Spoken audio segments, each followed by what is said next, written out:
the dead body of the deceased. Full point. He, on his own, initiated an inquiry. Full point. Initiated a preliminary inquiry.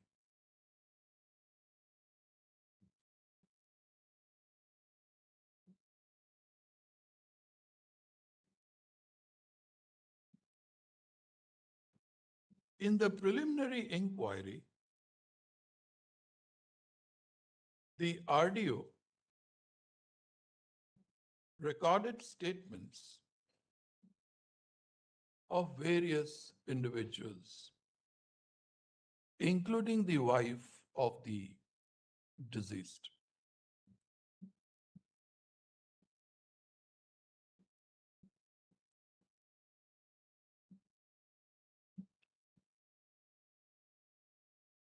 The inquiry report was accordingly prepared. Full stop. By the time a formal complaint could be lodged in the court of the judicial magistrate or an FIR be registered at the concerned police station, the officer, that is the RDO who had conducted the preliminary inquiry, came to be transferred. The successor in office looked into the preliminary inquiry report prepared by his predecessor in office and proceeded to file a private complaint in the Court of Judicial Magistrate number Roman 2, Tuticorin. This complaint was filed under section 200 of the CRPC. First off, the concerned court took cognizance upon the complaint for the offense punishable under section 302 of the IPC and committed the case to the Court of Sessions.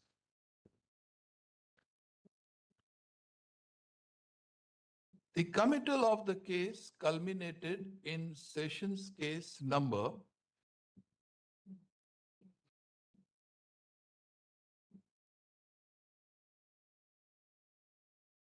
so-and-so, right? Next. It is not in dispute that in the complaint that came to be lodged by the RDO, the present appellant was not named as an accused. Full point.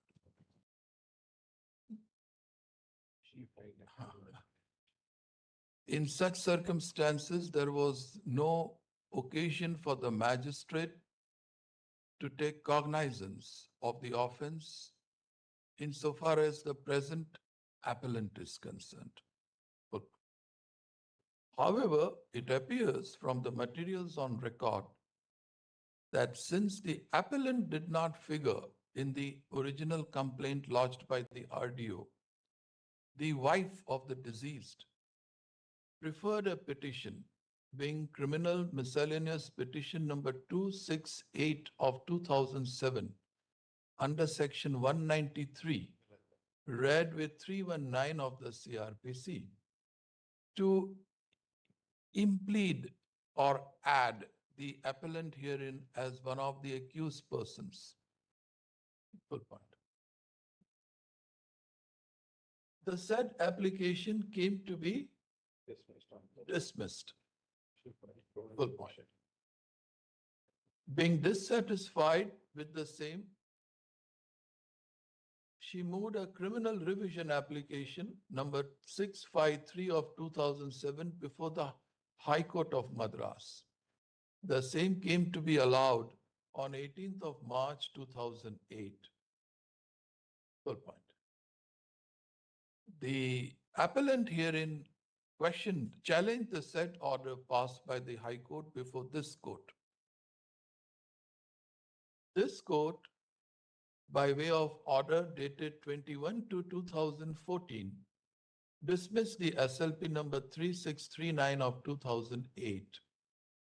The order reads thus. ये order हम देंगे आपको. Full point. At this stage, it is relevant to note that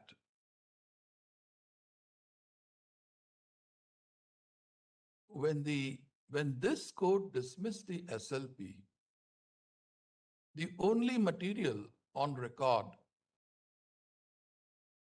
to point a finger towards the involvement of the present appellant was in the form of 5 affidavits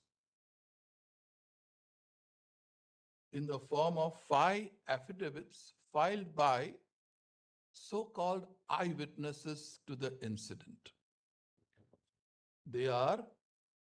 Those are PW4, PW5, PW6, PW8, and PW9 respectively. Right?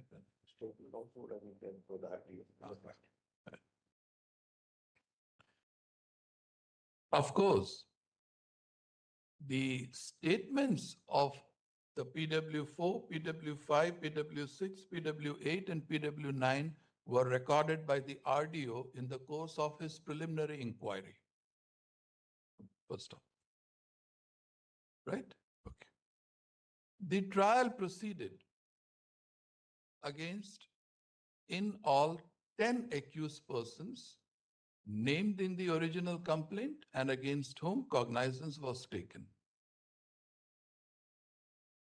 Sometime in the year 2007, the present appellant came to be added as an accused. First.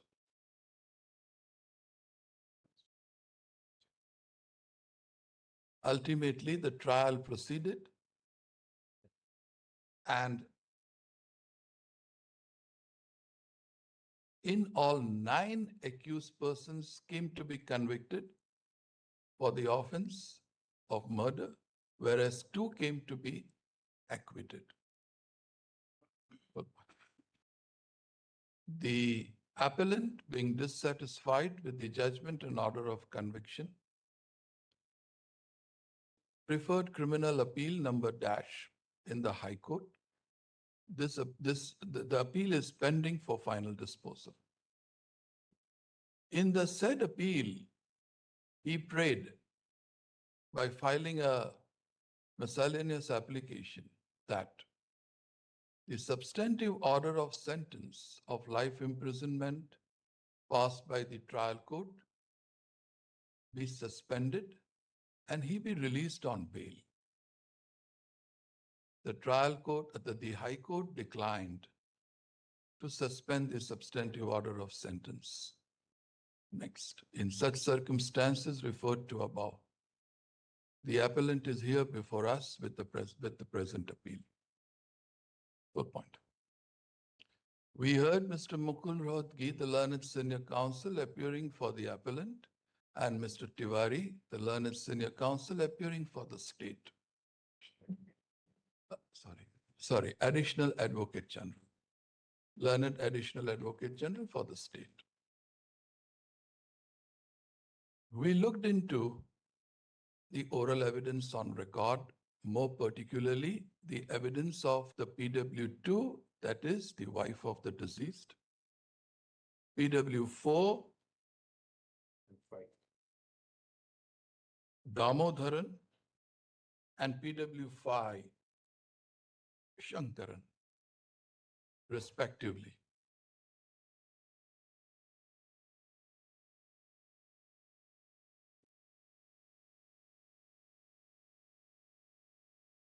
This is a case wherein the appellant has been convicted and sentenced to life imprisonment. When the court has to consider the plea for suspension of the substantive order of life imprisonment, the considerations are different. Had it been a case of a fixed sentence, the appellate court may consider the plea liberally unless there are exceptional circumstances to deny suspension. When it comes to life imprisonment, the appellate court should consider whether there is anything palpable or anything on the face of the record on the basis of which it could be said that the appellant has a fair chances of succeeding in his appeal and getting acquitted. First of all, we looked into the evidence of PW4 and PW5 respectively. If we closely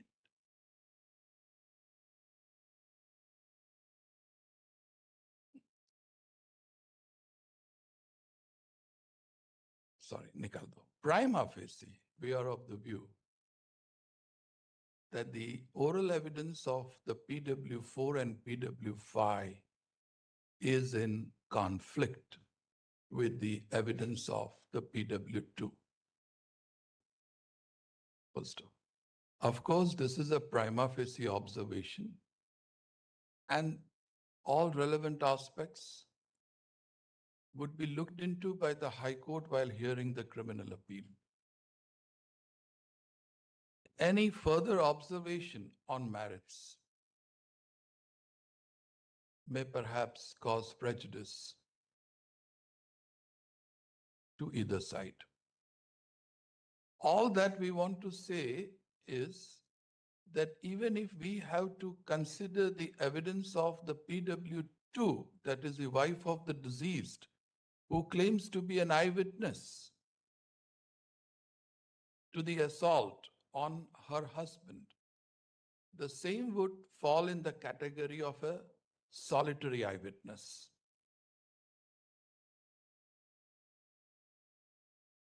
The law is well settled. Conviction can be based on the evidence of a solitary eyewitness, provided it is found to be wholly reliable. If it is found to be wholly unreliable, then there is no problem in discarding the entire evidence. There could be a third category wherein the court may find the evidence neither wholly reliable nor wholly unreliable, and in such a situation, the court must insist for corroboration in material particulars. We tried exactly to do the same thing by looking into the evidence of the PW4 and PW5. Prima facie, the evidence doesn't inspire confidence. Next. In such circumstances referred to above, we are of the view that in such circumstances referred to above, we are persuaded to accept the plea of the appellant for suspension of the sentence, pending his criminal appeal, pending the final disposal of his criminal appeal before the High Court. Full point. In the result, this appeal succeeds and is hereby allowed. The impugned order passed by the High Court is set aside. The substantive order of sentence of life imprisonment, so far as the present appellant is concerned, is suspended, and he is ordered to be released on bail, subject to terms and conditions that the High Court may deem, trial court may deem fit to impose. Right?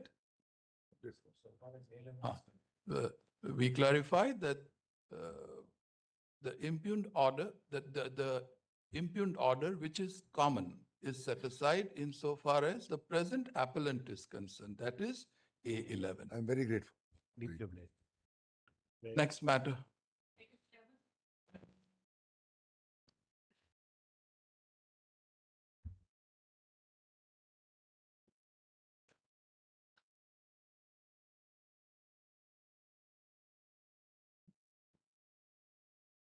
Yes. Yes. So petition is today. Online? Please, my lords. Yes. My lords, I'm for the petition in this present AP, and as per the last order, my lords directed the parties to appear, and I'm here with the petitioner, my lords. Who is appearing for the other side? Served? He was in person, no? Arun Mazi. Arun Masri. He also wanted to appear online. Arun Mazi. अच्छा, ये last order कौन सा है हमारा? 26 नवंबर का? नहीं, कल करके कल का है। तो other side has not appeared. Person. Usually we come online.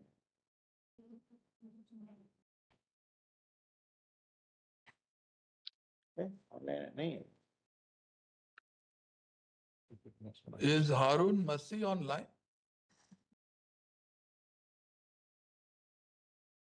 Keep it next week. Please, my lords.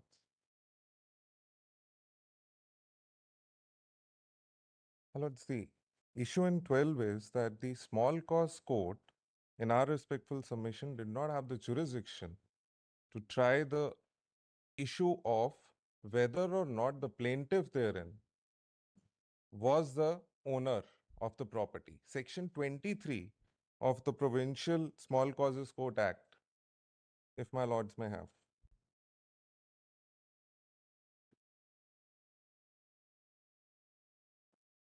My lords, I've reproduced that at page 27 of the SLP, if my lords may have that.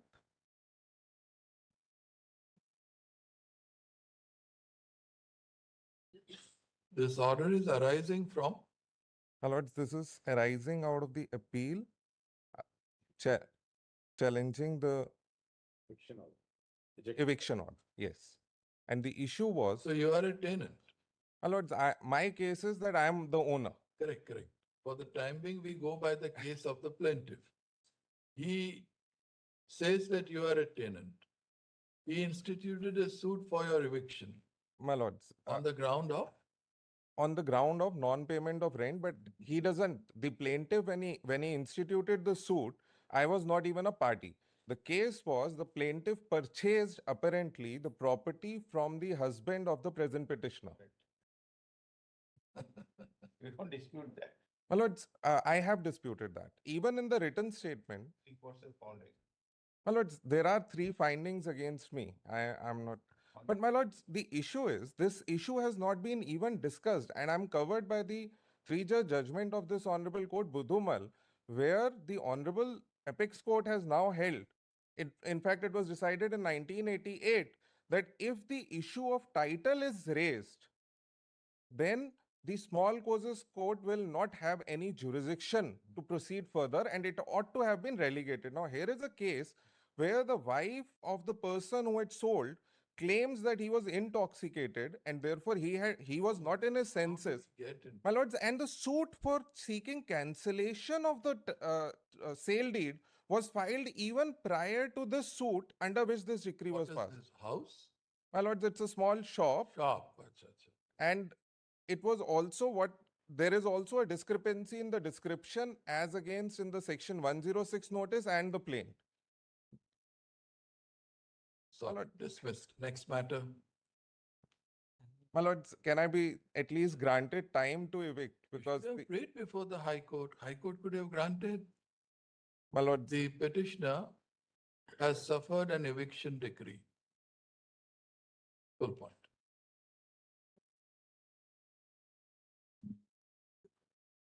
We are of the view that no error, not to speak of any error of law, could be said to have been committed by the High Court in passing the impugned order.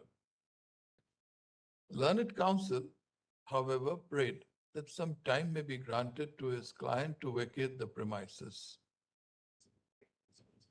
You will object and advocate undertaking like 6 months.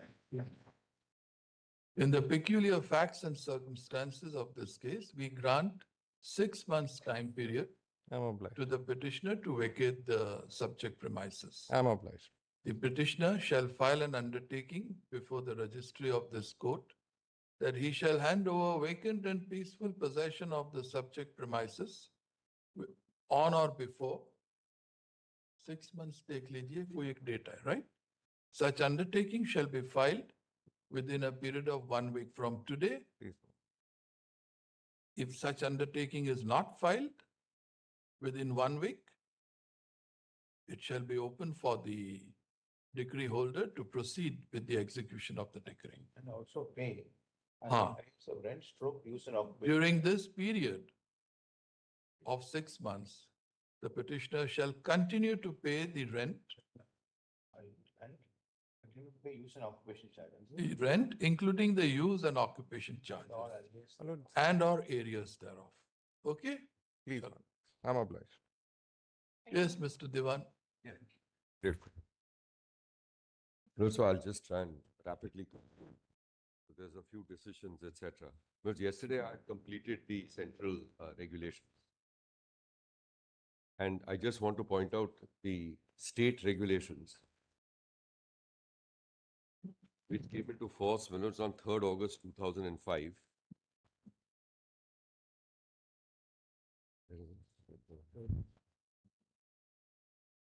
No.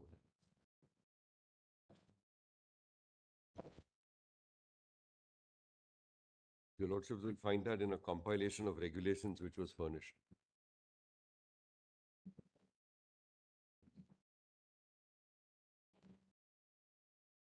Your Lordship recalls that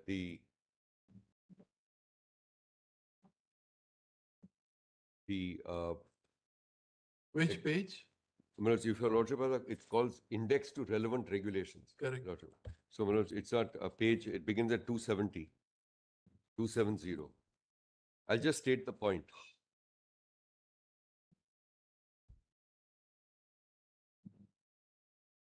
Your Lordship has that. So you recall that the Electricity Regulatory Commission and eventually APTEL were persuaded by aligning it to the central regulations.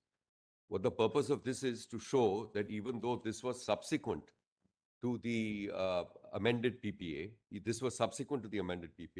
nevertheless, the provisions are broadly consistent with the central regulations for our purposes. That's the only object of showing this. May I just give you the regulation numbers? There's regulation, and I'll read one or two. There's regulation 2M, which is the date of commercial operation of COD, 2M.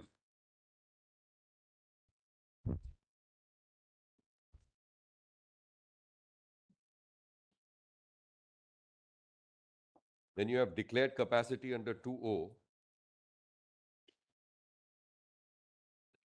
Please see the note at the top of page 274.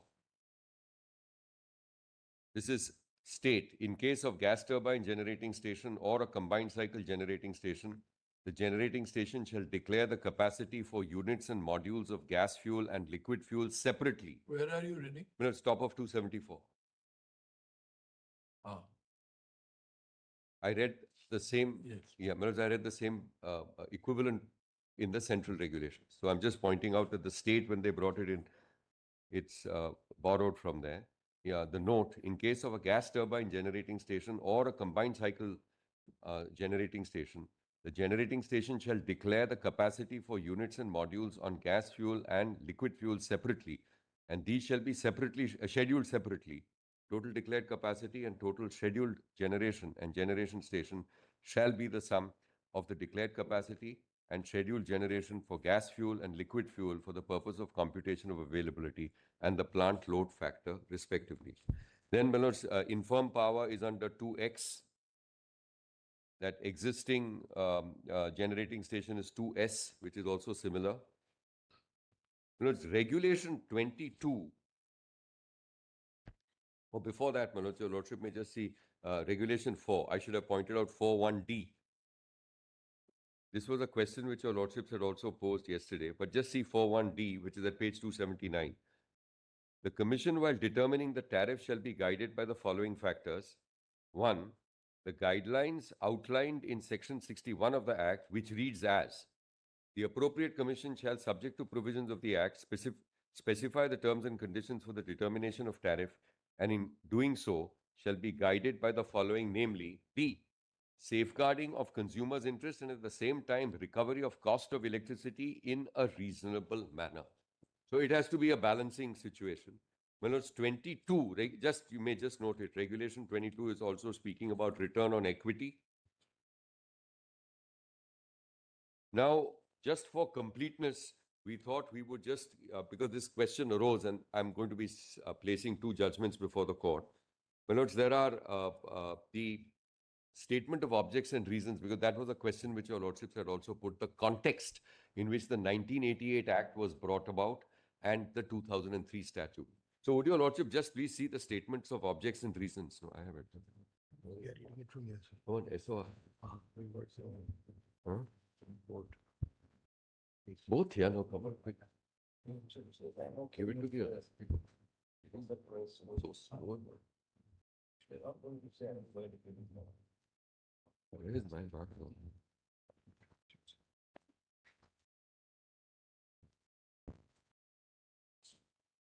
Give it to the others. Yes.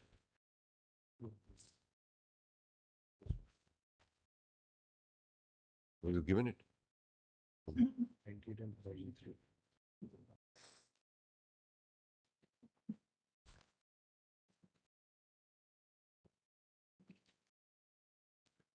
Your lordships have the SOR, Manoj, for the 1998 statute.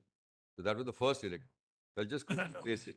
India's power sector is beset by problems that impede its capacity to respond to the rapidly growing demand for energy brought about by economic liberalization.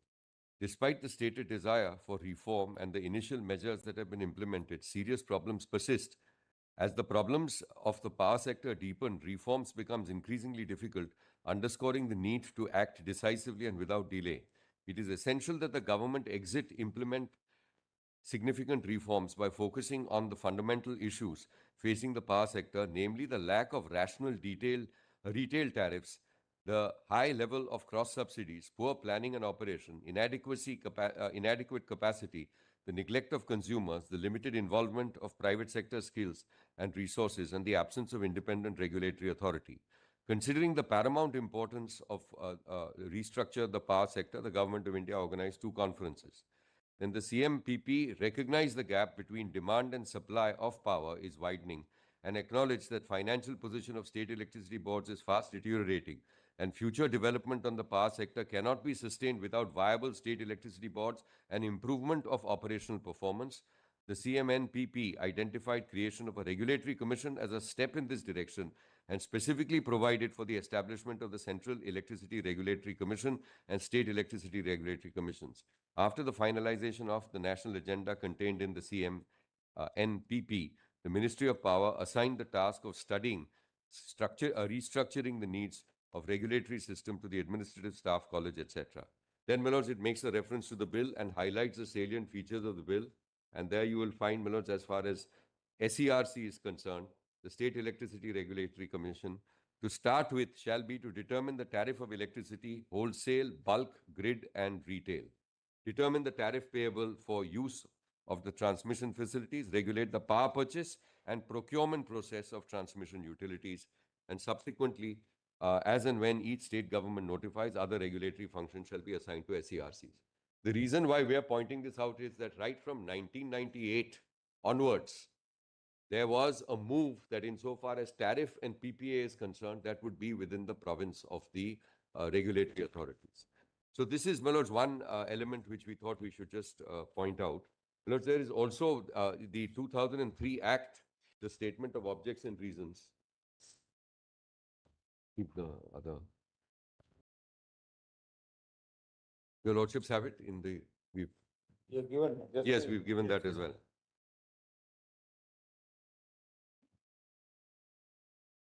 So the third paragraph. Over a period of time, however, the performance of SEBs has deteriorated substantially on account of various factors. For instance, the factor to fix tariff vests with the state electricity boards. They have generally been unable to take decisions on tariffs in a professional and independent manner, and tariff determination in practice has been done by the state governments. Cross subsidies have reached unsustainable levels. To address this issue and to provide for distancing of government from determination of tariffs, the Electricity Regulatory Commissions Act was enacted in 98. It created a Central Electricity Regulatory Commission as an enabling provision with the state governments can create state electricity regulatory commissions. 16 states have notified it, etc. And then please see the two paragraphs. I'll skip the next one, which indicated state legislation. With the policy encouraging private sector participation in generation, transmission, and distribution, and the objective of distancing the regulatory responsibilities from the government to the regulatory commissions, the need for harmonizing and rationalizing the provisions of the Indian Electricity Act 1910, 1948 Electricity Supply Act, and the Electricity Regulatory Commissions Act 98 in a new self-contained comprehensive legislation arose. Accordingly, it has become necessary to enact a new legislation for regulating the electricity supply industry in the country, which would replace the existing laws, preserve its core features, other than those relating to mandatory existence of the State Electricity Board and the responsibility of the state government, and the State Electricity Board with respect to the regulating of licenses. And then, the various main features are given, including tariff and the purchase of power. Now, with this backdrop, may I just dive into the next set of provision submissions that I wish to make. Now, here, your lordships may just, the question which was put yesterday was with regard to the freedom, in the sense you have a freedom to contract, and what happens if a party who has entered into an agreement bona fide then goes to the Electricity Regulatory Commission and says that you undo this. Your lordships had put that specific question to us. Now, my lords, my response is we find answers in your lordships' judgments themselves. So I'll just state the point and then I'll just get into the four judgments. The first point I want to make is that as far as tariff is concerned, what your lordship will notice is that while PPAs and arrangements are always sanctioned and endorsed, as far as tariff is concerned, that has always remained something subject to oversight, guidelines, independent determination. So both parties know that. That's the essential point which I want to make. So a realignment consistent with tariff is something which has always been contemplated, and according to us on the reading on the judgments which I will place, is indeed, my lords, not just contemplated but required by law. Now, please just take up, my lords, the judgment India Thermal Power Limited. Now, this is under the 1948 Act, I should just mention, Electricity Supply Act. And I want to invite, so the citation is 2000, Volume 3, SEC 379. The paragraph most relevant for our purposes is paragraph 11. And here I'll just request the courtmaster to hand in section 43, capital A, because that will be needed since it's not reproduced in the impugned judgment, in this judgment itself. Now, may I just state the point? Here, the discussion in paragraph 11 is essentially in the context of are PPAs statutory contracts or not. Our court says that no, they are not statutory contracts. But in the 1948, so the pre-2003 regime, pre-1998 regime, please see the manner in which the court, my lords, considers this issue. Paragraph 11, just focusing on tariff. It is para 11, my lords, at page 386. It was contended by Mr. Cooper, learned senior counsel appearing for the appellant, GBL, and also some of the counsel appearing for the appellants, that the appellant IPPs had entered into PPAs under sections 43 and 43A of the Electricity Supply Act, and as such, they are statutory contracts, and therefore, the Madhya Pradesh Electricity Board had no power or authority to alter the terms and conditions. This contention has been upheld by the High Court. In our opinion, the said contention is not correct, and the High Court was wrong in accepting the same. Section 43 empowers the Electricity Board to enter into an arrangement for the purchase of electricity on the terms that may be agreed. Section 43A(1) provides that the generating company may enter into a contract for the sale of electricity generated by it with the Electricity Board. As regards the determination of tariff for the same, for the sale of electricity by a generating company to the board, section, my lords, here I think it should be 43A, 1 and 2, provide that the tariff shall be determined in accordance with the norms regarding operation and plant load factor, and that may be laid down by the authority and in accordance with the rates of depreciation and reasonable return and such other factors as may be determined from time to time by the central government by a notification in the official gazette.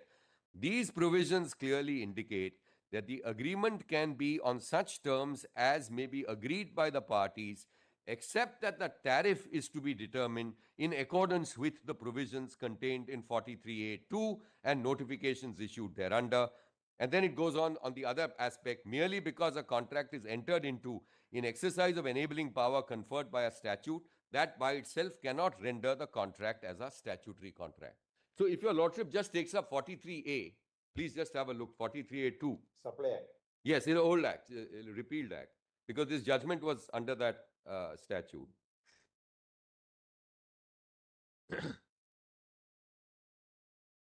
So your lordships have section 43 first, which is power of the board to enter into arrangements for the purchase and sale of electricity under certain conditions. Now 43 capital A subsection 2, the tariff for the sale of electricity by a generating company to the board shall be determined in accordance with the norms regarding operation and the plant load factor as may be laid down by the authority and in accordance with rates of depreciation and reasonable return and such other factors as may be determined from time to time by the central government by notification in the official gazette. So even under the old regime, as far as purchase is concerned under 43, read with 43A, the element of tariff had to be guided by factors like plant load factor and other factors, norms which are laid down by the authority. This is how I would respectfully place paragraph 11 of India Thermal Judgment, albeit operating under the old regime. So there was not complete freedom in terms of saying that, oh, I negotiated XYZ and now there is no business on the part of the Electricity Regulatory Commission. Even this is the submission, even earlier, this was the norm. Now, of course, under our current regime, my lords, the position is extremely clear. And please here, my lords, just take up one additional decision, which is Gujarat, we've got the citation, yeah, Gujarat Urja Vikas Nigam, it's 2025. SEC Online SC 1602. Oh, you're given it. Same one. I see. My lord, so here, my lord, just on this one point, I'm referencing paragraph 21. Paragraph 21. Okay. There's so many Gujarat. Yes. May I take you to para 21?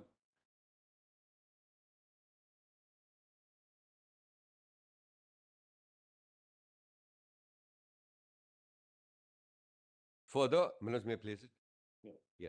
Further, it is manifest and demonstrable from the statutory scheme obtaining under the Act of 2003 that the price at which power is to be procured by a distribution licensee from a generating company is not a matter of consensus and private agreement between the parties, as it is to be fixed statutorily by the appropriate commission. Sorry.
Here, what had happened was, your lordships would see. This case.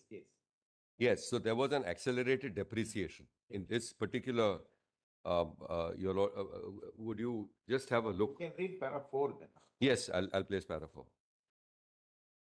4. By order, order number 1 of 2010, passed in exercise of powers under 61 H61A 86(1)(e) of the Electricity Act, the Gujarat Electricity Regulatory Commission determined the tariff for procurement of power by distribution licensees, such as Gujarat Urja Vikas Nigam Limited, from wind energy projects. This order was applicable for a control period of 3 years. In consequence, all wind energy projects commissioned during the 3-year control period were covered by this order. One of the factors considered by the GERC for tariff determination is under depreciation. In relation thereto, Gujarat Urja Vikas Nigam Limited and others had pointed out that some of the wind energy projects availed the benefit of accelerated depreciation as tax planning measure, and if the same is taken into account, the tariff would reduce drastically, that is to about 3.05 per unit. But if it is not taken into account, the tariff would be higher at rupees 3.77 per unit. They therefore suggested that the Gujarat Electricity Regulatory Commission should specify either an average tariff of 3.50 per unit or two different tariffs for wind energy projects, those that were availing the benefit of accelerated depreciation and those which were not availing the benefit. They also suggested that the wind energy projects which did not avail of accelerated depreciation benefit should be asked to submit affidavits along with supporting documents, and accelerated depreciation was not being claimed by them. Upon considering these objections and suggestions, the Gujarat Electricity Regulatory Commission ruled as follows. So, my lords, this was a contest between whether a party which sought to avail of accelerated depreciation at a particular rate, what would be the applicable tariff which would apply to it. Yeah. That was the broad context. And there are several observations, my lords, with regard to the position which was being taken by Gujarat Urja Vikas Nigam Limited, which were negative. But for our purposes, para 21, my lords, please see para. No. Why I wanted to ask the fact Yeah. that Urja wanted to pay less as opposed to being obliged to pay a standard amount of 3.77. Yes. He said take up cases which avail accelerated depreciation. Yeah. And in those cases, it really comes to 3.05. Yes. All right, fix an average 3.50. Right. But don't make me pay 3.77. Right. That was the case. So they were asking for they were asking for a scale down. Scale down. And what the court said, and there were factually, as your lordships may have seen, there was a PPA which was entered into at a particular point of time. The statutory scheme under the Income Tax Act itself was such that you could choose when to opt for accelerated depreciation after the full investment was made and your plant had run as contemplated, because that was the point. So therefore, our court held that you cannot hold down a party which has signed a PPA when the statutory scheme itself allows you a particular time to exercise that option. So that is why, sorry. So they were obliged to pay the fixed rate actually, 3.7. The higher, if the party so chose. Yeah, if the party so chose, you couldn't tie down a party and deprive it of choosing whether it opted for accelerated depreciation or regulated depreciation, which was at a point not of executing the PPA, but which was at a further point of time after commercial operations had commenced. That was essentially. Now, in that context, your lordships have seen para 21? Yes. Yeah, very well. So, your lordships have seen paragraph 21. Well, there is broadly consistency as we see it. Well, there's a judgment which I had cited earlier on. Justice Vishwanathan had referred to it yesterday. Triple K Hydropower Limited. Your lordships have already seen that. So there, my lords, I'm just emphasizing paragraph 26. Paragraph 26, which also says that, look, if the PPA has not been approved, it can certainly be realigned. Now, my lords, my learned friend had fairly mentioned yesterday judgment of our court, 16th July 2025. So I'll just place that, and I'm sure he would have to, he will be making submissions on that as well.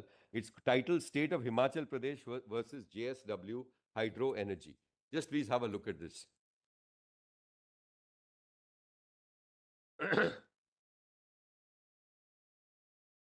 Now, my lords, I'll read several paragraphs.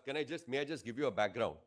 For our purposes, my lords, here, there was an arrangement which was there between the power generating company, and that arrangement contemplated that 18% of power would be, generation would be free of cost.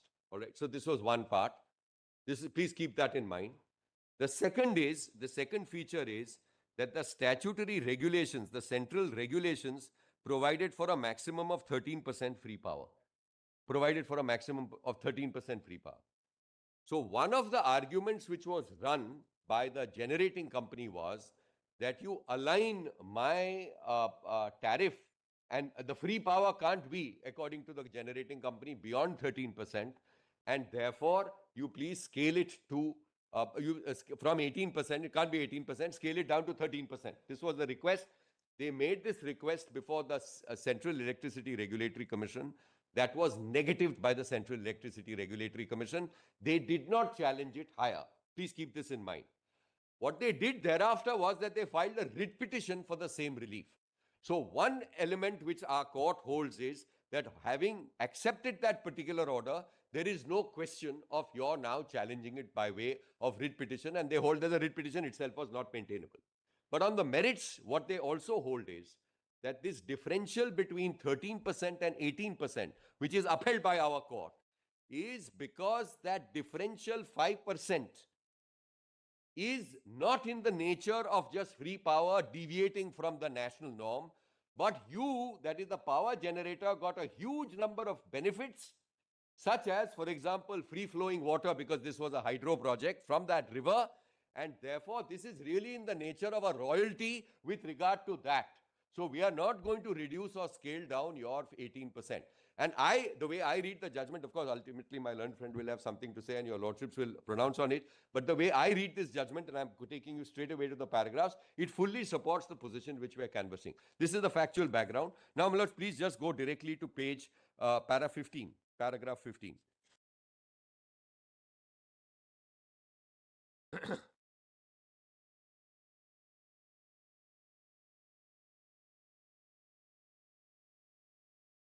Interpretation of CERC Regulations 2019, your lordship has that? It's a settled position in law that regulation made by the CERC in exercise of its powers under 178 will override existing contracts between regulated entities. So I'm reading this part in my favor, I mean broadly. Contractual terms insofar as where the regulation operates must be aligned or modified such that they are in line with the regulation. For example, a regulation for determining tariff will override inconsistent and contrary provisions in an agreement to that extent. The crux of the dispute, sorry. In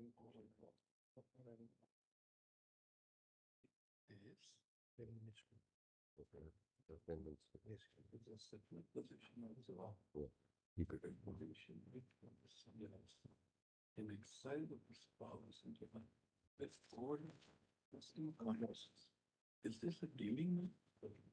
It's already in position. This is on relation with. So that's what the relation PTC to say that. This has to be applied. Then we feel that The relation of the doctor. What is trying to say? and if it gets knocked out, then what is the remedy? He goes into the regulation. But that has to be simply be.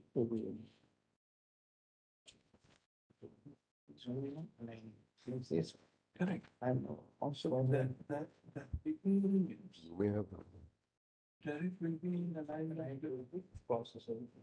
Understand. sorry. Yeah. Well, I was on the foot of the para 15. Just see 15. So, Mills, first, the general principle which we are canvassing is endorsed. Contractual terms, insofar as where the regulation operates, must be aligned or modified such that they are in line with the regulation. For example, a regulation for determining tariff will override inconsistent and contrary provisions in an agreement to that extent. The crux of the dispute between the parties in the present case is whether Note 3 of Regulation 55 prohibits the generating company from supplying free power beyond 13% to the state, and consequently whether it overrides the contractual obligation of respondent number 1 under the implementation agreement. The contractual obligation of respondent number 1 to supply free power can be understood as a form of royalty payable to the state as compensation in lieu of being allowed to utilize river water, which is a public and common resource, for undertaking its commercial activity of power generation, from which it derives benefits through the sale of power.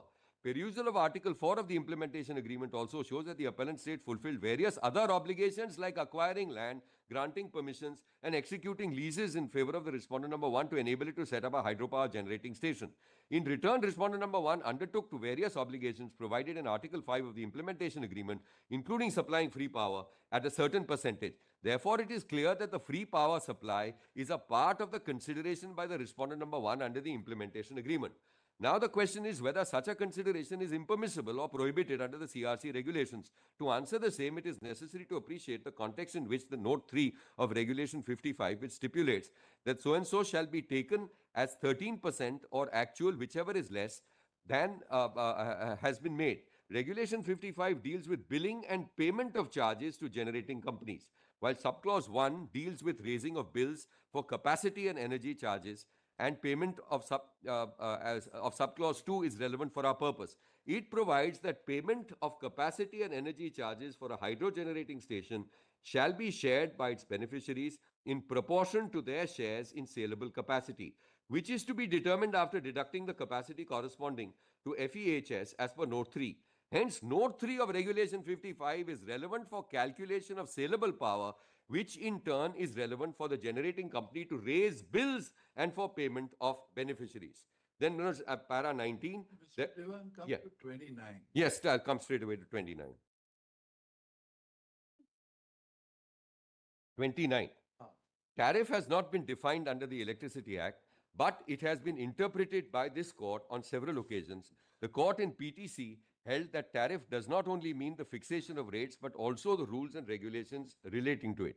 Further, in transmission... This is how you relate with para 15. Sorry, to? Tariff has not been defined under the... Yes. But it has been interpreted by this court on several occasions. Yes. This court in PTC held that tariff does not only mean fixation of rates, but also the rules and regulations relating to it. That's right, yes. So you are relying first part of 15 Yes. for the principle, the proposition, that a regulation made by the CRC in exercise of its powers under 178 will override existing contracts between regulated entities. Yes. That is how you are putting Yeah, it. but your lordship has seen PTC, my lords. Ah. The Constitutional Bench has said that if you may have a PPA, PTC was concerning a cap which was introduced subsequent to the PPA. They nevertheless said, our court has said, that you have to realign. You have to realign. So all I am saying is that when we were confronted with this, If this is the So, position, yeah. then Commission and the tribunal have proceeded on the footing that you didn't get it approved. So Then if it would have been approved, yeah. then what would have been the position? No, then it may have been different, my lords. Why? It may have been different because once it's an approved, they didn't get it approved. But Your lordship recalls. But approval also has to be in line with the rules and regulations. I would think so. I should think so.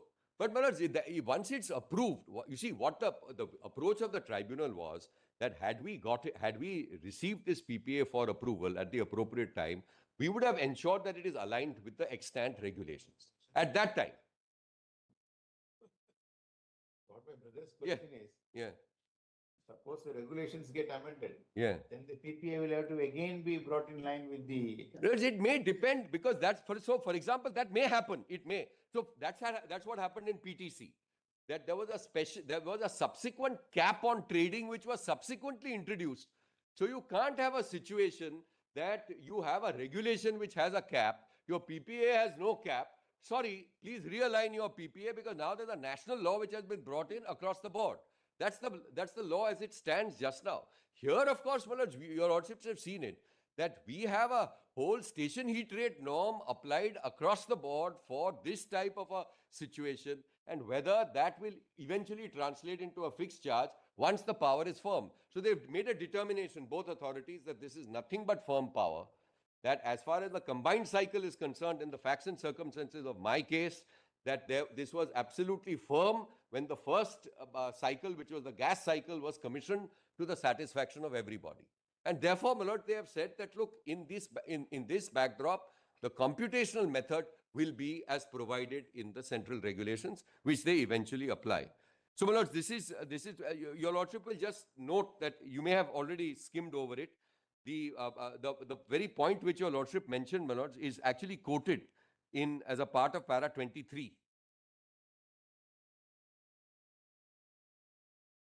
Your lordships have, there is a 146, my lords, in the middle. The Constitution Bench of the Honorable Supreme Court in PTC has laid down the principle of law whereby the provision of an agreement, if it falls within the domain of regulations of subordinate legislation, has to be aligned with the regulations. The relevant portion of the judgment is quoted below. And then they've... Footnote. No, I'm reading, my lords, your lordship has para 24 of... 24 years. Correct? So in para 24, my lords, actually it's a part of para 23 of our court's judgment. Yes. There is a quotation, my lords, Yes. of 145, Yes. para 145. That quotation makes a reference to the Honorable Supreme Court in PTC versus CRC. CRC. Yes. There, my lords, then para 146 says that the Constitution Bench of the Honorable Supreme Court in PTC has laid down the principle of law. This is how they understand it. It has to be aligned with the regulations. So, my lords, broadly, this is essentially our case. My lords, the final point which we have mentioned is, I gave that to your lordships at the opening. There is a judgment of the APTEL which was happened to be rendered on the same day, which is 10th of July 2013 in the Aban case, my lords, which is on record. Your lordship, we have already placed it, my lords. It's in our written submissions at page 18. A full-fledged discussion. Same thing, combined cycle, same issue, fixed charges. Your lordship, recall that audit objection was the one which created. And then eventually, well, your lordship may just note these two pages. Page 18 of our compilation, which is titled Written Submissions, and page 40, where on 28th March 2014, our court condoned the delay and found that there was no ground for interference in the exercise of, or no error made out, no interference in the exercise of our jurisdiction under section 125. So you just place that paragraph. Yes, certainly, my lords. The my lords, the Aban case, it's at page 18. Yes, yes, that's right. Page 18.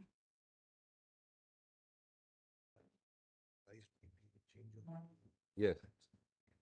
Yes. My lords, your lordships have page 18? Yes. Yeah. So, my lords, the facts are summarized in para 3. You'll find the same thing, my lords, the PPA, power purchase agreement, change in fuel, change in location, the same combined cycle technology, same thing. Paragraph 3. And then eventually, you may also see page 40 of the same compilation. Shall be dismissed. Appeal dismissed. The appeal, where is the statutory appeal? Both, well, our impugned judgment and this Aban were decided by APTEL on the same day, but they are separate judgments because the technical member, my lords, was different. The presiding member was the same, the judicial member, Justice Karpa Vinayagan.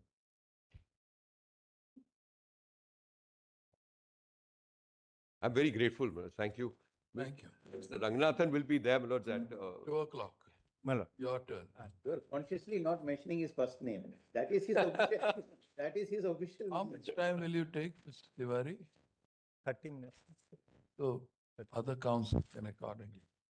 My lord. 30, Good. 30 to 45 minutes max. I'll try to quickly wrap up. Quarter to 3? Quarter to 3. Okay. Unless my lords have. Because this bench will be up to 3:25. There is a special bench at Ma'am. 3:30. So we finish it off today, huh? My lord, I'll do that. I'll Time permits, we will take up other matters. deeply appreciate.